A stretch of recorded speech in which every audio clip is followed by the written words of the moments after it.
song about, me and you changing the world and peace. And I want to just keep that thought and that song alive as we dive into the most difficult of mitzvot in this parsha of sort of an assortment, on some level miscellaneous, but maybe not, assortment of mitzvot, and this is remembering Amalek. And these verses, welcome Nikki, welcome Mark, hi Leslie. These verses are read before Purim, right? Parshat Zachor, right? The portion of remembrance. So what I want to do with you is first let me give it a little bit of a frame. So what I've been thinking about is these fragmented, polarized times, and I've been wondering for a while, doing a little research on this, how fragmentation and polarization relates to the encounter with evil, right? So that there's an encounter, or not one encounter, I would say many encounters with evil, and the world fragments, and suddenly we're all against each other, and our rhetoric cancels each other out, and we're the opposite of unified. And remember, unity is so central and essential in Judaism, both in terms of remembering that God is unified, but that also that we as a people are unified, and we've certainly forgotten that, right? We've been the opposite of unified as a people, and also as Americans, right? If you think about the polarization. So I'm wondering about the connection, and we're going to dig into these texts and, hopefully wonder together about this connection between fragmentation, splitting, and this encounter with evil, and what's the connection between the two. Okay, so I'm positing that connection. You might not buy into it, but let's see. Start thinking about it. Okay, ready to roll? Yes. Great. So I'm going to share my screen. Give me a moment. Just set this up a little bit. Okay.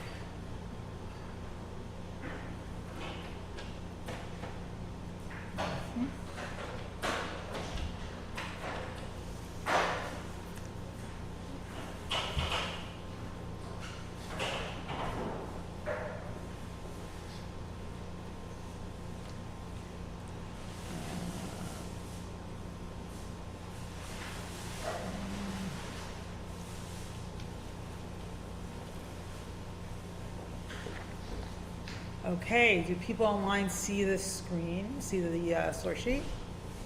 Yes? Okay. All right, so remembering Amalek, fragmentation, and the encounter with evil, as I just described. So here's what we have in Amalek, in Deuteronomy. And remember, the last time we saw Amalek was in Exodus, right after we left, as a people, the people left Egypt, or soon after. And now we are enjoined to remember what happened to us then. So first we're going to look at the injunction to remember, and then we're going to look at what happened. Okay, what we're remembering. So here we go. Dvarim, Deuteronomy 25, 17 to 19. So Zachor et asher asalecha Amalek. So bear in mind or remember what Amalek did to you. Derech b'tseitchem miMitzrayim. On the way at your going out from Egypt. So first we have, just remember, and then something about being on the way, right? And leaving Egypt. Asher korcha baderech. So how they happened upon you, I would say, on the way. V'zanev becha, and attacked your tail. So they attacked you from behind when you're most vulnerable. Oh, look, the whole mishpacha is here, right? No. Thought that was the grandson, but that's the right. Similar, at least at some point, hairdo. Okay, so, and who do they attack from behind? kol ha-necheshalim acharecha. So that's an interesting word, and I don't think it's very common. And some people think it's actually should be written chalash, weak. But then I looked it up, and I planned on asking Asher Chaim this, so Asher Chaim, I'm glad you're here, that it means shattered. Asher Chaim, you have information about that? So attacking all the beaten ones, here's a translation by Everett Fox, beaten down ones at your rear. So in that either case, whether it means weak or shattered, it's the weak ones at your rear, right? Yeah. Who are straggling behind. Asher Chaim, if you have something to say about this, you can unmute. I don't know if you hear. All right, we'll get you later. The ata. Asher Chaim's looking it up. Okay, when you have something to say, just unmute. The ata ayef v'yagea v'lo yarei Elohim. While you were weary and faint, and thus did not stand in awe of God, right? Or, I guess lost connection with God. So really at their weakest, and then attacking the weakest. Okay, what do you want to say, Asher Chaim, about Mandelkern says Chet Shin Lamed occurs only this one time in Tanakh.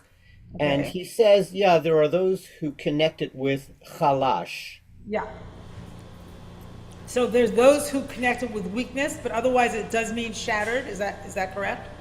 Otherwise it is hapax legomenon. It is a one and only, so we don't can't know compare exactly it with other usages. Got it. So it's only defined here because of the context in that way, in that case. Thank you. Okay. V'haya b'haniach Adonai Elohecha lecha mikol oivecha misaviv ba'aretz asher Adonai Elohecha natan lecha nachala l'rishta. So it shall be when Adonai your God gives you rest from all your enemies round about in the land that Adonai your God has given you as an inheritance to possess it. So remember that this Deuteronomy, good morning Tomas, good morning, is a preparation for the Israelites to live and survive and thrive in the promised land. So we're looking forward to that. And Moshe is saying to the people, when you are in your land and when you're not, you have some respite from being surrounded by your enemies, then, timche et zecher Amalek mitachar hashamayim, erase the memory of Amalek from underneath the heavens, lo tishkach, you're not to forget. So what is this? Erase the memory, don't forget, right? It's contradictory, right? It's hard to understand.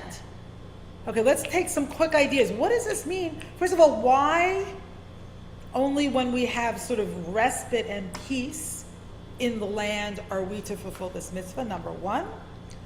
And number two, what is this contradiction all about? Okay, and I want to take now just quick comments so we can go forward with more text. A lightning round. Okay, Beth, lightning. Shabbat Shalom. I think that there never should have been weak ones left at the rear in the first place. And now that the people can rest, now they can think about what happened. And now they can think about, okay, what is the enemy and what are we going to blot out and what are we going to remember for the future? Great. So you need some kind of respite in order to even think about those things. Otherwise, you're too sort of beset to even consider. You think about, for instance, when did people start even speaking about the Holocaust? Right? Not only because, you're just so traumatized, and the whole society is traumatized. It takes years to speak about it, and it takes years for society to listen to survivors speak about it. And in fact, in Israel in the beginning, after World War II, Holocaust survivors were actually even at times made fun of. They were not heard in any way. This state of Israel that was built on the fantasy or the myth of the Jew becoming strong did not want to hear about Jewish victimization. So again, when do you have that measure of safety and security so that you can hear? Okay, Elliot. Yes, so I guess one way of reading "you are not to forget" is "you are not to forget to blot out the name of Amalek from under the heavens."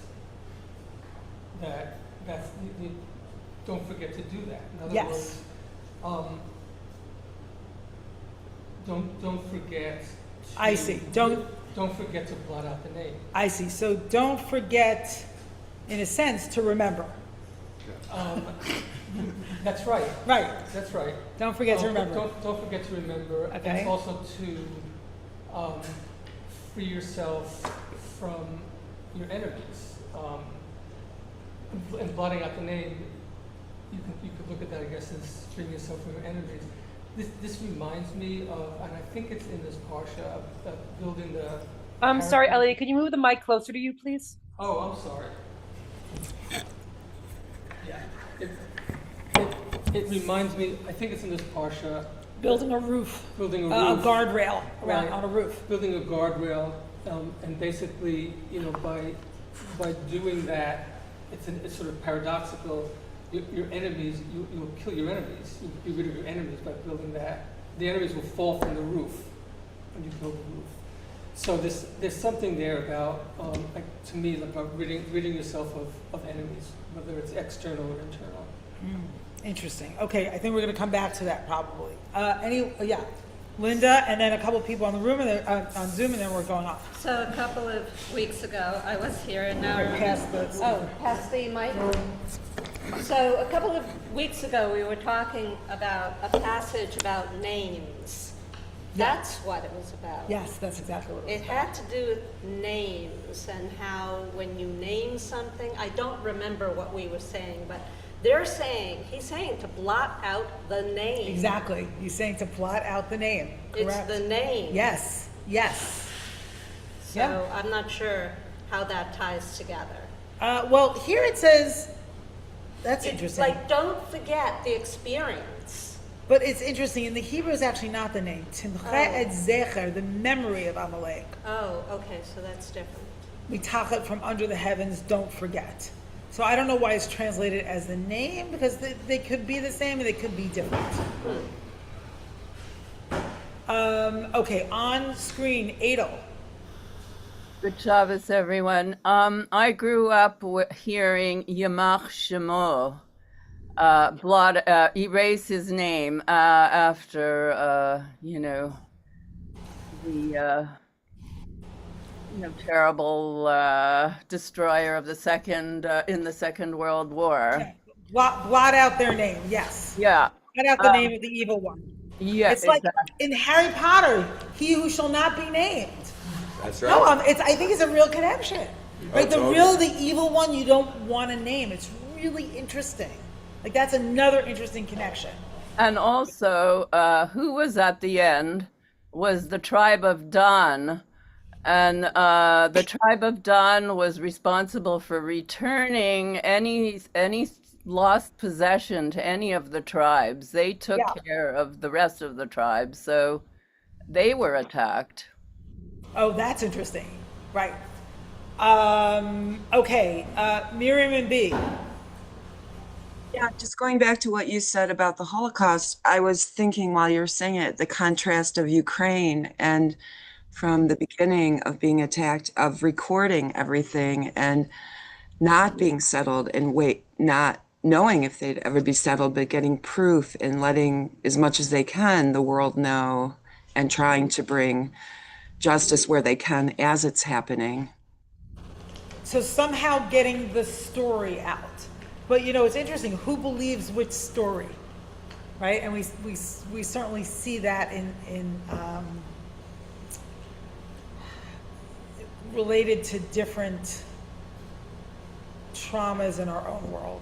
I'm not gonna be more specific than that for this moment. Yeah, also I remember when with Israel, and that's first started with Hamas attack, there was a therapist on, I think it was Christian Amanpour, who said, we're in different territory with trauma work now. It's something we've not encountered like this. And in the sense, it's happening in many ways where there isn't a settling. There may not be a settling. There may not be. Yes, absolutely. There is not safety in any place at this moment in that region. Okay, so let me read this from Trauma and Recovery by Judith Herman, who's a psychologist who specializes in trauma. And I thought this was interestingly similar to the way Amalek is described in the passage above. The conflict between the will to deny horrible events and the will to proclaim them aloud is the central dialectic of psychological trauma. People who have survived atrocities often tell their stories in a highly emotional, contradictory, and fragmented manner that undermines their credibility and thereby serves the twin imperatives of truth-telling and secrecy. We want to tell, we don't want to tell. We want to know, we don't want to know. When the truth is finally recognized, survivors can begin their recovery. Or in other words, going back to the Torah text, when there's peace all around and the enemies are no longer attacking you, then you can begin your recovery, right? When you feel some measure of safety.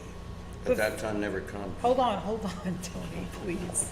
But far too often, I'm not sure that time never comes, but far too often, secrecy prevails and the story of the traumatic event surfaces not as a verbal narrative, but as a symptom. So until we can tell the story, we're kind of, we're at the mercy of what happened, because it just keeps repeating itself until we can release it in language.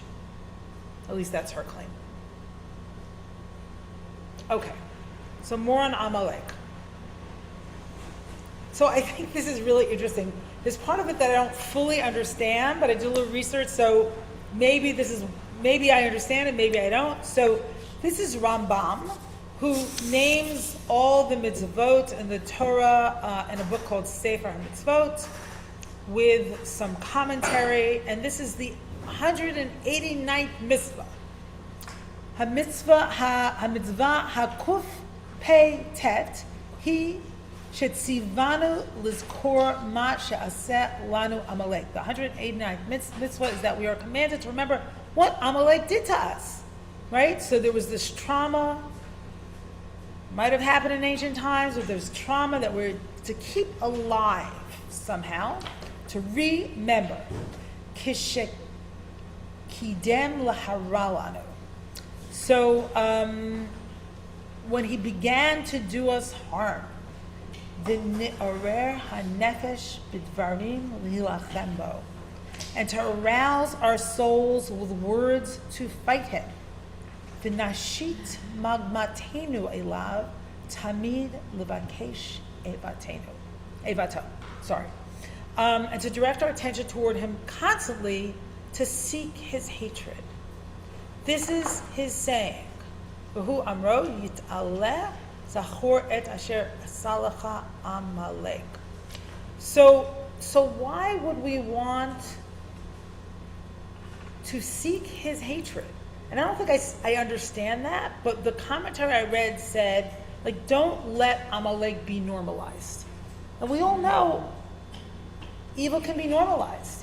Like if you think about, racist comments that you hear, or anti-Semitic, like in some environments, those things are normal. Remember to hate them. Remember not to let them stand. Remember to erase them, right? If you see something, as they say in the subway, say something. And it's so hard often to go against that status quo. Can you keep the hatred of that alive? Right, the hatred, I guess one could say, of injustice. Okay. Okay, so now I want to go back to Exodus 17. So what are we remembering when we remember Amalek? What is it like, what happened that's so important here? And what I'm going to claim is that what happened is it goes against exactly one of the primary values of the Torah, that Amalek represents the opposite of what the Torah stands for. Okay. Asher Chaim, do you feel like reading? Yeah, Tony, you want to make a quick comment before we go forward? Well, whatever else Amalek represents, he represents whatever Freud started to understand as the death instinct versus celebrating life. So the death is sort of destruction. Beyond just destruction. Plenty of destruction is good for life. This is a level of wanting a being to not exist at all. Got it. Obliteration. Obliteration. Yeah, that's the word. Great word. Okay. Annihilation, Yes. obliteration, Yeah. erasure. Yes.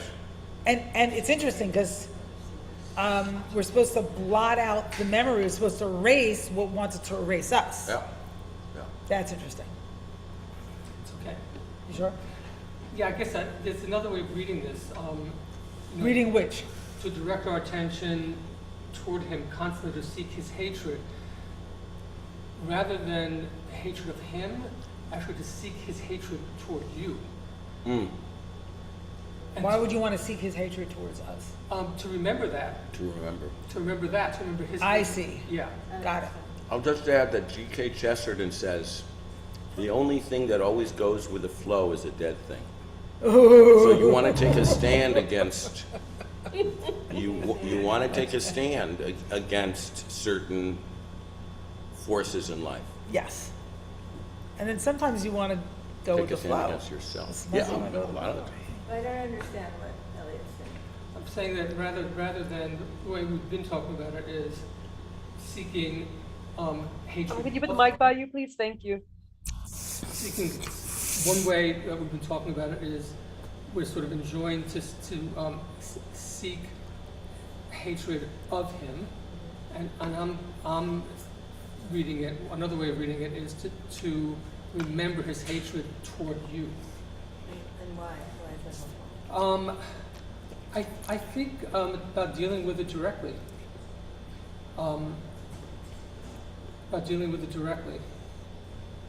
And in fact, it says, remember what Amalek did to you. That's what it's saying. Yes. That is, So keep that, right. keep that, so that's. Keep the memory of the hatred alive. Exactly. Yeah, okay. I'll go with that. You know what, I'm going to go on. I need to do another text. Okay. So We here, will take questions after some more, we go through a few more sources. ready? Okay, so what's going on online there? Asher Chaim here. Oh, yeah? Ready Oh, you're reading. ready for the verses? Yes, thank you. There's the story of striking the rock to get water in Exodus 17, and it ends with verse 7. Vayikrash Shem HaMakom Masa uMeriva. They named the name of that place, Masa and Meriva, because of Al Riv B'nai Yisrael, because of the Riv, the quarreling of the children of Israel, Va'al Nasotam et Adonai Lemor, and their testing, Nasa Yud He Vav He, saying, Hayesh Adonai Bekirbenu Im Ayin. Is indeed Yud He Vav He in our midst or not? So let me just interject one thing right there. So I did a tracing, not recently, but a while ago, of where Amalek appears in the Torah. And it's often, maybe even always after, Israel has a kind of crisis of faith. Mm-hmm. So that's interesting. And that's where Amalek steps in. It's a moment of spiritual weakness. Okay, go on. Vayavo Amalek, Vayilahem Im Yisrael B'Refidim. And that's when Amalek came and waged war with Israel at Refidim. Vayomer Moshe El Yehoshua, B'harlanu Anashim, V'sei, Hilahem B'Amalek. Moshe said to Joshua, choose for us men and go make war against Amalek. Mahar Anochi Nitzav al Rosh HaGiv'ah Umakeh HaElohim Biadi. Tomorrow I will be standing up at the top of the valley, and the staff of God will be in my hand. ויעש יהושע כאשר אמר לו משה להילחם בעמלק. And Yehoshua did as Moshe had told or commanded him to wage war against Amalek. Umoshe, Aharon, v'Hur alu rosh hagiv'ah. And Moshe, Aharon, and Hur went up to the top of the Giv'ah. Isn't Giv'ah really a valley? But it's top of the hill. Okay. V'haya ka'asher yarim Moshe yado v'gavar Yisrael. And it happened whenever Moshe raised his arm, Israel vanquished. V'cha'asher yaniach yado v'gavar Amalek. But when he lowered his arm, Amalek prevailed. V'idei Moshe kvedim. Wait, just note that there's no staff here. Even though Moshe said, I'm going to stand on the hill with my staff, the staff doesn't play out here in any way. It's just about his arms. Unless he's raising the staff rather than leaning on the staff. Well, perhaps, but it's not mentioned again. Here, in this text, in this story. V'idei Moshe kvedim, vayikhu even, vayasimu tahtav, vayeshev aleha.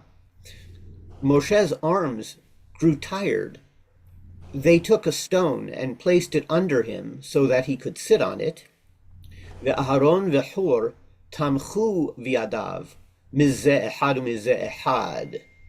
Vayhi yadav emunah ad bo hashamesh. Meanwhile, Aharon and Hur supported his arms. From this side, one of them, and from that side, one of them. And his arms were emunah, the source of trustworthiness or faith, until the sun went down. Okay, so let's beautiful. Let's stop here for a second. So what is this image? Moshe's arms became what? Became weak, right? And remember that Amalek attacks the weak, right? At the back of Bnei Israel, right? And they're not. It's a surprise attack. Like they couldn't be more vulnerable. And now in this image of vulnerability, we have his brother on one side and Hur on the other, supporting his arms. Right? That seems to be a symbol of an antidote against evil, we could say. Right? That kind of connection to others and being strengthened by others when you're weak. And there's one more thing here that's really interesting. So Aaron, we know, is Moshe's brother. Hur, according to the Midrash, is the son of Miriam when she marries Joshua. So in a sense, he's held up by brothers. Right? It's a connection of being, supported by those around you, by the brothers around you.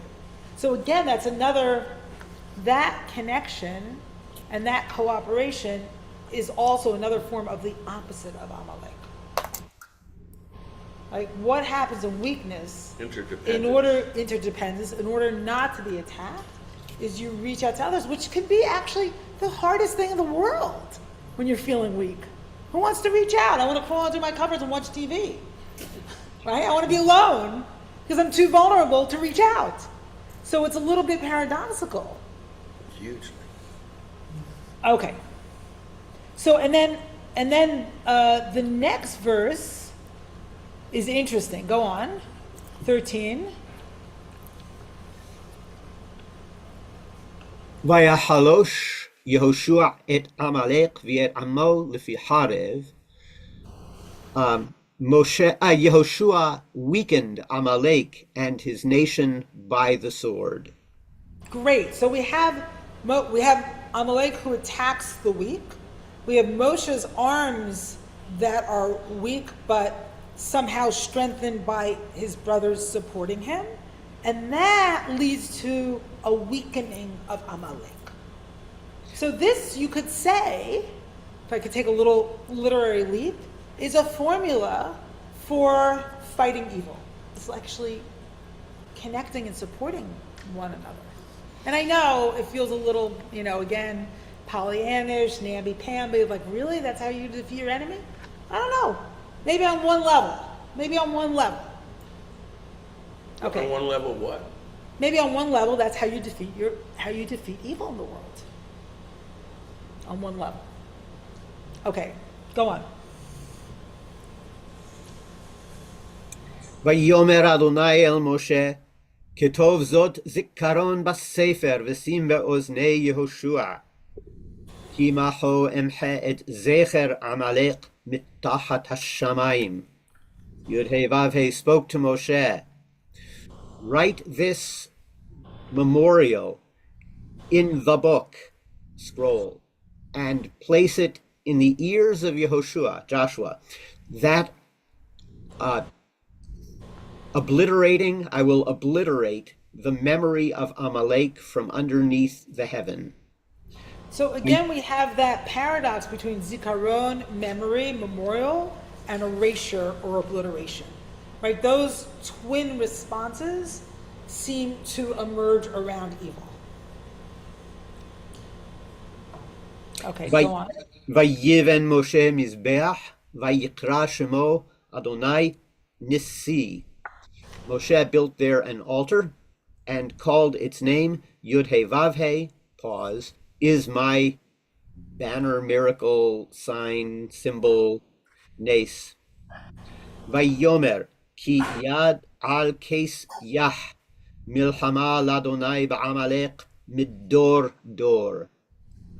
And he said, because hand on the throne of Yah, war for Yud-Heh-Vav-Heh against Amalek from generation to generation.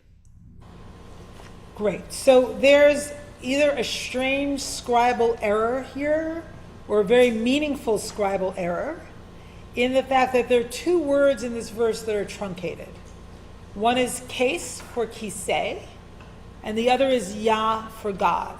So even though those two letters indicate Yah in the book of Psalms, in the 5 books of Moses, that's the only occurrence of that spelling of God's name. That's interesting. That is interesting. The throne of God, so look at... use God's name as Yah. Okay, I'm sorry, could we mute until I take comments? Like an abbreviation. Here's a comment from the Midrash, which is also echoed other places, I think including Rashi, which says, Rabbi Levi B'Shem, verse 5. Rabbi Chuna Bar Chanina says, Kol Zman Shezar'o Shel Amalek Kiyem Ba'olam. So all the time that the seed of Amalek is survives in this world or exists in this world, Lo Hashem Shalem v'lo HaKisei Shalem. The name of God is not complete, and God's throne is not complete. Avad Zar'o Shel Amalek Min Holam, Hashem Shalem v'HaKisei Shalem. So if the seed of Amalek, if Amalek ceases to exist in the world, then the name of God is complete and the throne is complete. So that's fascinating. So you could say, like Bible scholars say, oh, scribal error, right? They left out some letters here. Or you could say this is meaningful. Or you could say both. Who knows? Now, there's a very interesting practice around God's name not being complete that I discovered. And it's an understanding of Kaddish that we say all the time, right? And we say, let's see. The Kaddish makes more explicit the idea that we're increasing the name of God. Yitgadal v'kadash shmei rabbah. We're amplifying, we're enlarging the name of God. In other words, the Kaddish is addressing a situation in which we perceive a deficiency, not in God, of course, but in God's majesty in the world. And this is what it says in Machzor Vitri, which is an 11th century Machzor Siddur for the high holidays, or for the holidays.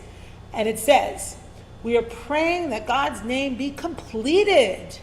Yehei Shmei Rabba Mivarach. Right? God's name should be blessed. But Yit Gadal, that it be enlarged back to its fullness. Thank you. For the hand is on, so now they quote this specific verse in the Torah. For the hand is on the throne, case and incomplete form of the word kisei, of Yah, an incomplete form of the full name of God. For neither God's name nor God's throne are complete until the seed of Amalek is obliterated. And we are praying that God's name be great and complete. So when we say this Kaddish, which is all about God's name, and we don't usually think about the meaning of it, right? We say this all over our tefillot, and there's the mourner's Kaddish as well, right? We're praying for God's name to be restored in this world in the face of evil. And to me, that feels really resonant right now. Yeah. Right? That's big. Amen, Rabbi. Amen, Rabbi. All right, let me stop for a few minutes. There was some, I think, Brenda, I'm going to ask it again. I see you, Rob. First people that haven't spoken yet. Brenda online, I'm going to ask concise so more people can speak. And I have to leave early today because I'm leading services. Yeah. Okay, so the line, remember what Amalek did to you. Yeah. The main thing that he did is that they forgot the awe of God. They forgot their connection to God. Oh, Amalek forgot the connection? No, the people, the Hebrews. Okay, yeah. That's what he did. When he did his action, they forgot their awe of God. Oh, that's interesting. I was confused by what you said because it says in the text that the people were wondering where God was in Exodus 17. But then Amalek attacked, not before that. It wasn't their lack of faith was not caused by Amalek. It preceded Amalek. So I'm thinking like the forgetting and the remembering is to forget. Don't dwell on the injustice. Dwell on your connection with God. Amen. Don't dwell on what was how you were wronged as much as make sure that you're connected with God. And Moses is the raising of his arms and the lowering is when he raises them with help from community also is he connects with the God force. Beautiful. We're going to see it weakened. He loses that spiritual connection, and then he's vulnerable. So yeah, beautiful, Brenda. Thank you. Okay, I'm going to go back to the room. David. Rob. You're David. Rob, and then David. I conflated you. Go ahead. I just wanted to say this is really fantastic. Oh, good. I'm so glad. It starts off, it says, Asher Karcha. Yeah. The Jewish people got cold. They were heated up when they left Egypt, and they were cold. And our problem is cold with fear. No, cold with. What do you mean cold? We weren't excited anymore. We cooled down. Everything cooled down. And what happens is it's not the. Wait, hold on 1 second. What did he say? Natasha M. in our group. Anybody order food? Oh, Tasha M? We did order food. Not that I know of. I don't think so. I don't think they ordered Dunkin' Donuts. Commercial interruption. Anyway, they cooled down. Yeah. The problem is not when Amalek attacks. It's when there's peace that the Jewish people fall apart. Oh, that's interesting. And it's based on really what Elliot said. That's why we have to remember Amalek. Yeah. Ooh. And all of it, I don't mean, in Israel prior to October 7th, I know I got to be careful, the country was almost having a civil war. They still are, by the way. Okay, but I'm saying this is the history of the Jewish people. Well, that's interesting. So you need to remember, let's say some Jews would say anti-Semitism to stay unified. And I always wonder, do we really need outside hatred to remind us who we are? Can't we be united by joy? And maybe the answer is no. I don't know. It's a really good question. Okay, David Kurtz. Reading the write this as a memorial as in an account came to mind that one of the most pernicious weapons of modern day's Amalek is revisionism. Was revisionism. Revisionism. It's the assault on language. Yeah, so what you have is, never forget, but never forget the truth, what is really, because one of the things that will happen is your enemies will distort it and change it. And we're seeing that before our very eyes daily. Yeah, truth is a very complicated thing right now. Yeah. And everyone thinks they have the truth. So Well, they're revising They are revising. They're revising the Holocaust right now. oh, that, yeah. So, no, I that's mean, pretty you know, horrible. you Including know. the history of slavery in this country. Yeah. Yeah, Winston- erasure. There's erasure happening. Winston Churchill, I mean, everything, yeah, it's yeah. all, so that's one of the Yeah, no, the that's dangers. a huge point. Okay. Anyone else who One hasn't said anything yet? It's not you. Never is. Thank you for that reminder. Speaking of forgetting and remembering, I appreciate your reminder that I have spoken already. They're just teasing you. I thought it would be okay. Okay, it's okay. Good. Teasing Okay, you. anyone else who hasn't spoken yet? Yeah, Tomas, hold on. Hold on, Tomas. We all want to hear you. We always want to do that. Two small points to chime in. The first is that especially from like either a pagan or a Christian point of view, this idea of the raised arms, like in the Trials of Hercules, say, or in like the Catholic Grail narrative, the quest, the purity of the hero, Hercules or King Arthur or someone, like you're not allowed to cheat. Like your tiny Sorry, bit, Thomas, can you move the mic a little bit closer to you, please? your tiny bit of purity or strength somehow has to be the perfect mirror of the divine purity and strength and is rewarded. And it really is a test and a trial, and you have to kind of mimic the behavior of the divine. And I love this narrative where like the only thing that matters is the hands are raised. Doesn't matter how you get there.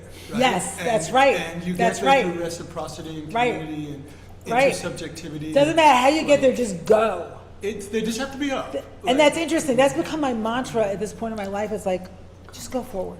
Just go forward, right? Like you need 100 people to help you, great. You don't need anyone, great. Just do it, right? Just do it. Like Just figure it out. Figure it out. Right. Like yeah. Like it's not the perfect way of getting. It's there. not the It's perfect, just but it is the perfect way. Nice. Right? With support, it is the perfect. Now, I saw Ben Galinker's hand up before. I don't see it now. Is Ben there? Does he want to say something? Miriam's hand online was also raised. I know, but now I'm taking people who haven't spoken yet. I do know that. Yes. Ben? Ben? Okay, that's all right. All right, so now, very quick comments from people who have spoken. What? Okay. My nephew is on. I know your nephew's Hi, nephew. online. Can you, Hi, Jason. May I briefly? Yes, you may. Okay, so Send it people, down to shh, 1 second. People have spoken Brief. quickly, Brief. otherwise, and I will cut people off. Okay, yes, Tony. First of all, God made room for us by withdrawing at the beginning of creation, according to one Kabbalistic view of it. You know, the whole Sitzum or whatever it's called. Simpson. Yeah, that's what she said. And then we then make room for God to let God into the world more. We, like the Kotzker Rebbe says, God is where we let him in. So we're kind of returning God's favor by making space for God, just like God made space for us. That's one thing. The other brief thing is the beginning. Beautiful. Okay. Thank you. The other thing is at the beginning of Tales of the Hasidim by Buber, it talks about how the Baal Shem Tov, as holy as he was afraid to enter the world again. And it took 60 heroes. It took all of his disciples. What do you mean enter the world again after what? Well, they believe in reincarnation, so presumably. I see. But enter the world in any case. And it took his 60 disciples, to the ones who would become his disciples, to go there first to protect him, where he felt reassured enough to enter the world. Interesting. So when do we feel reassured enough? Right? Takes a big team takes a big team. To tell our story, Yeah. exist, Yeah. to do our work in the world. Like, what do we need? Right? When do we have respite from our enemies all around? Right. Okay, so not Ben, but Miriam and B online.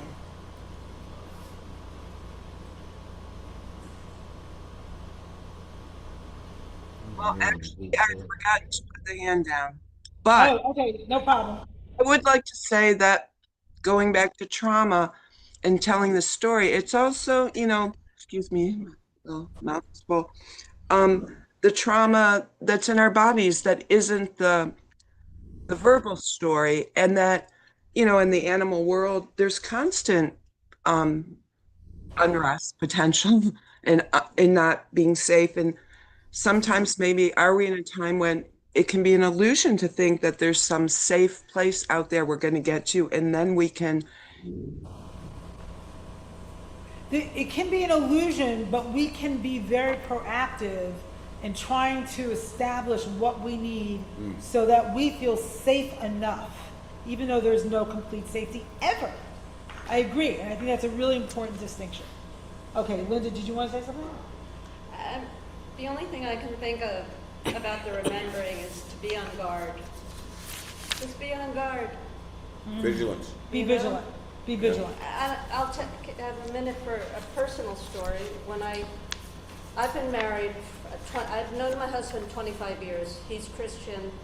And in the beginning, he couldn't understand my generational trauma and fear of being a Jew. He would say, there's been no anti-Semitism. Why are you, talking about this? Right.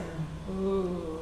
And in the last couple of years, I'm saying, you can't say that anymore. And he said, yes, you're right. Of course, he's right.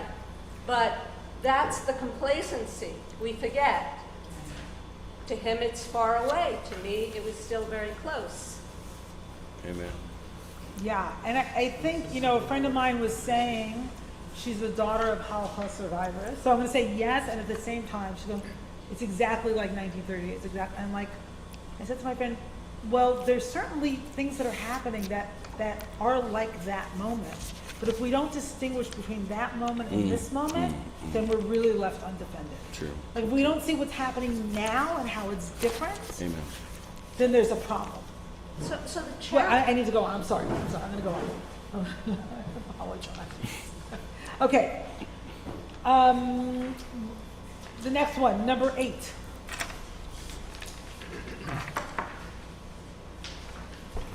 Sorry, Rabbi Dan, could you bring the mic back closer to you again, please? Can you hear me now? Great. Okay. So here's a Mishnah. And this is really fascinating. So this actually relates to Thomas's point, in a way. So when it was that Moshe lifted his hands, then Israel prevailed, or were stronger than Amalek. Could we put the text up, please, for those of Oh, us who don't have the sure. sheets? Forgot about that. Thank you. Okay. So, v'chi yadav shel Moshe osot milchama or shovrot milchama. So could it be that the hands of Moshe make war or break war? Can't be, right? Moshe's hands aren't magic. The Mishnah is wondering, or the Mishnah is saying, like, what's going on here? Ella, rather, so they kind of present a ridiculous scenario or an impossible scenario, like you would think this, but no, here's the right way to think about it. Ella, lomar lecha, lach, to say to you, kol zman shehayu Yisrael mistaklim klapei mala umishabdim et libam la'avihem shebashamayim hayu mitgabrim v'im lav hayu noflim.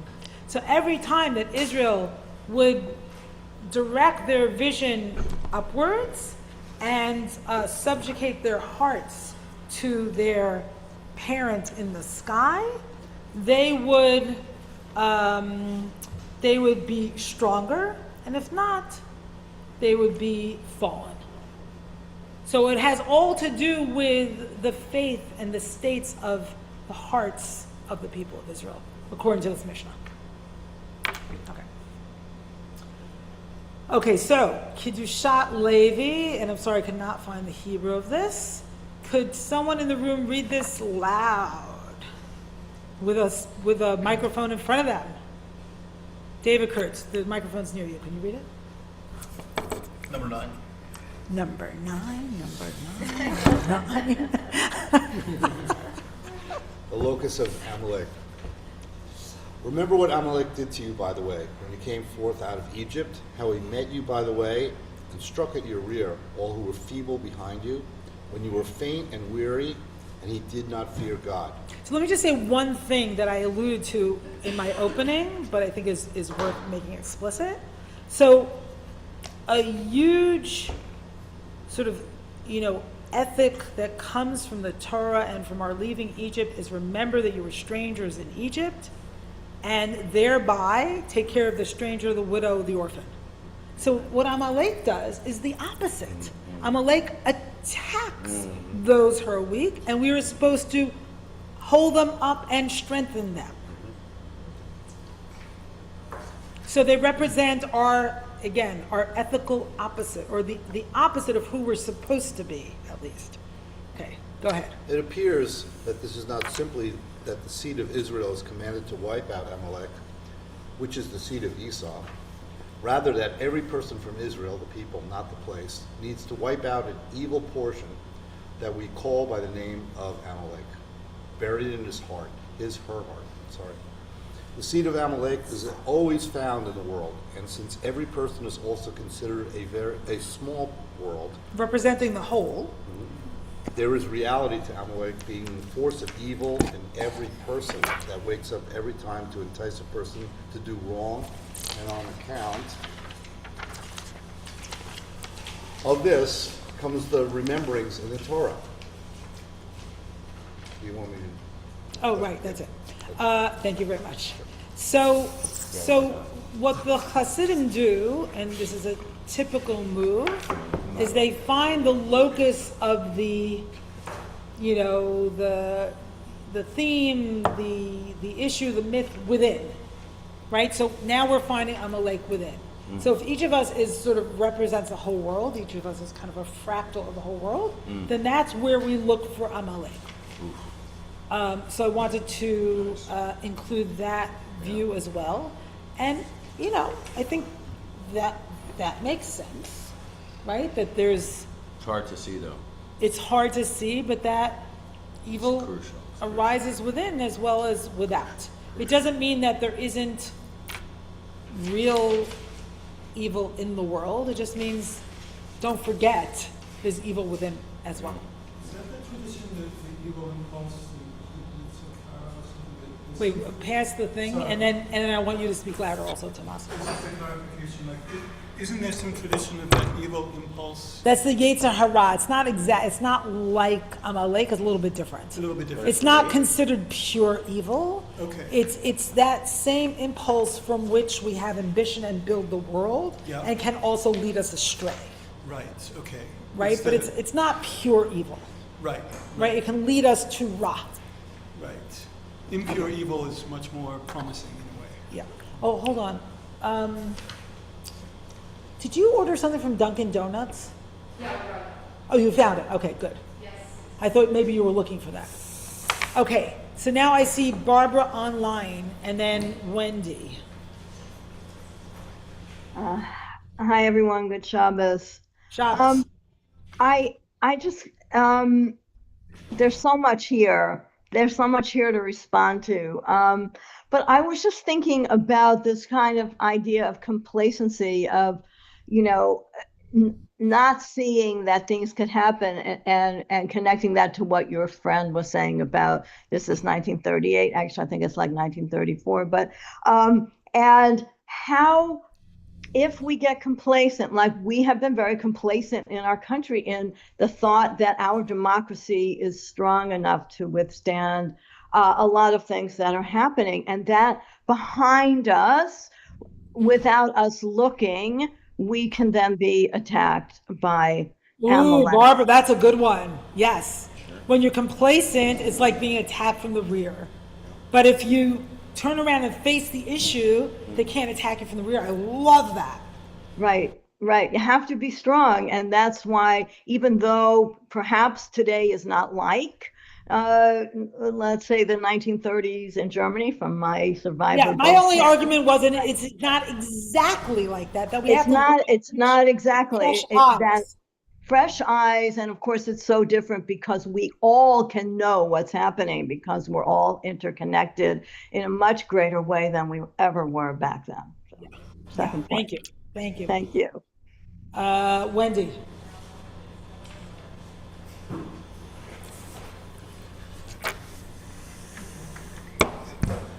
So you have to remember where Amalek comes from. Amalek is a descendant of Edom, who is a descendant of Esau. So this is a family fight. This is a repetition of Genesis of brothers fighting brothers. Ooh. And so Jacob and Esau and that whole right and fratricidal relationship. And hence, somehow or another, the fighting internally in a family is more severe than when you fight. You never know what's laying the seeds for evil. In fact, the Midrash has a very powerful story, which is Timnah, who I think is like either the daughter of Esau, went to seek to convert, and she was turned down by Abraham. Right. And that's what created Amalek. That rejection. And then her son was Timnah. What? Her son was Amalek.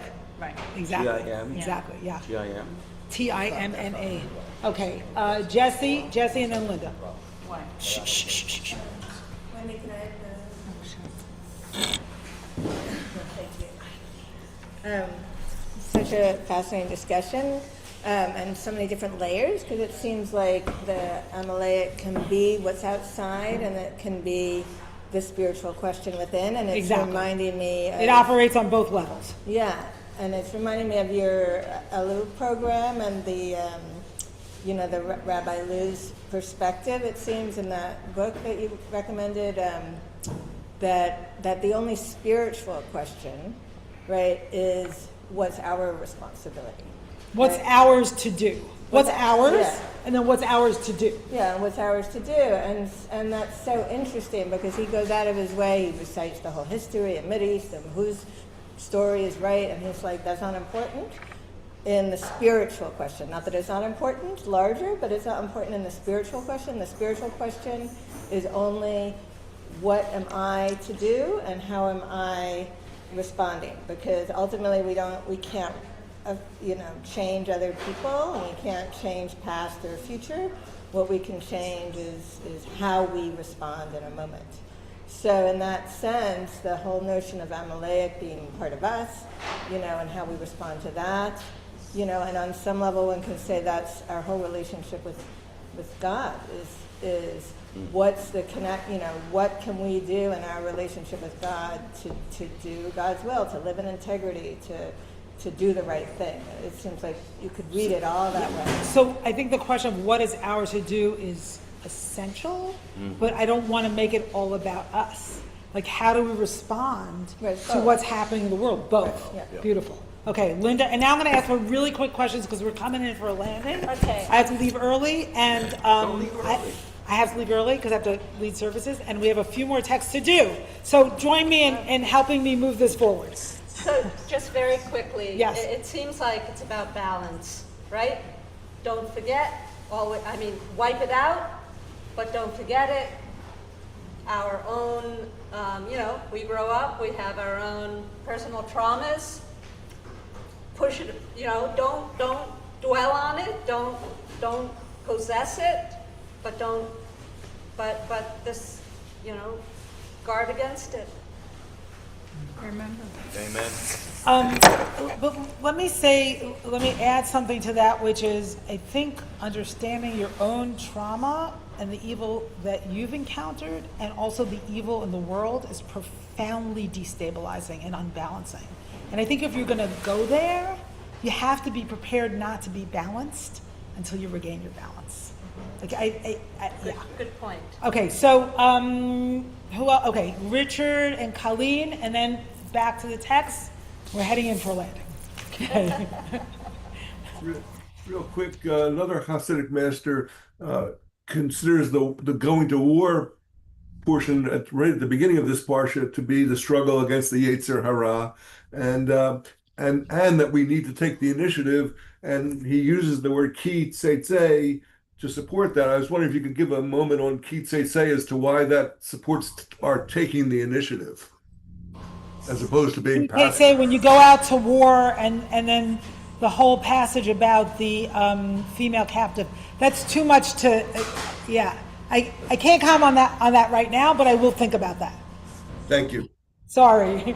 No worries. Thank you. That's a really interesting and thorny passage. So it's getting our heads around something else entirely. Okay, Colleen. I'm reminded in all of this of certain friendships I have that I hold very close, and they are with people who have very different views from me. Can be very tough going, but I'm thinking about this need to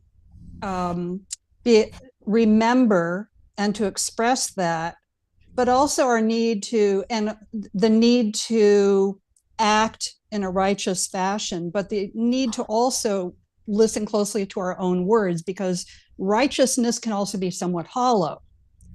And so it's so important in all of this to listen to other people's experiences. And I started thinking more about this when my daughter lived some years ago in Jerusalem and was attending a women's seminary. And there was a group run by a retired man from New York, and it was a 24-hour a day. Essentially fed people 24 hours a day, and people came to discuss what was going on in the world and politics. And she called me right after joining that, and she said, the difference here in this experience is that there are people from all walks of life, and at home it's very compartmentalized and separated. That is, people who are white collar don't listen to people who are blue collar. And I started thinking a lot more about that, partly because, a good part of my family is labor, and I don't live that life anymore. And how do we listen to other people? And I just think that is at the core of all of this in some way. Yeah, and not losing the connection. Thank you, Colleen. Okay, so we're going to do, I hope, 2 more texts and then conclude. But I'm going to direct you to another text that I think is really important. So first, Rosenzweig, and we read this every few months, because it's connected to all kinds of things, and it's one of my favorite texts. So this is, hi Ben, this is from a letter to his sister, and he says, number 10, each of us can only seize by the scruff whoever happens to be closest to us in the mire. This is actually related to what you were saying, Jesse. This is the neighbor the Bible speaks of. And the miraculous thing is that although each of us stands in the mire of ourselves, we can each pull out our neighbor, or at least keep him from drowning. So this is so connected to Moshe keeping his arms up, right? He couldn't do it by himself. He needed to be held up.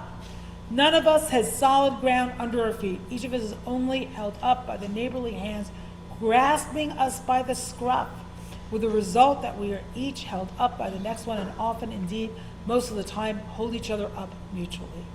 All this mutual upholding becomes possible only because the great hand from above supports all these holding human hands by their wrists. So we're supported by each other, and then we're supported by God. It is this and not some non-existent solid ground under one's feet that enables all the human hands to hold and to help. There's no such thing as standing, there's only being held up.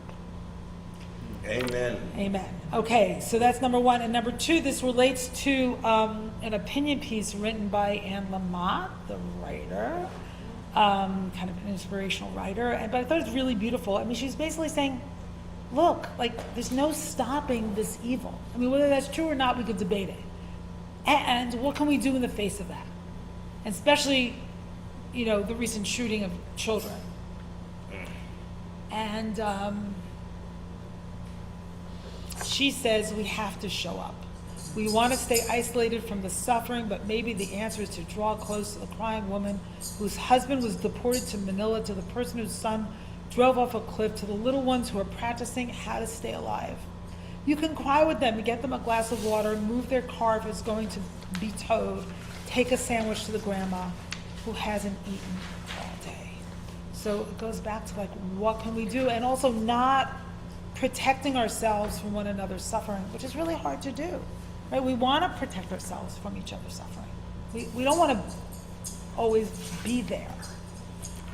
It's too painful because we are inextricably connected, and it's just too close sometimes.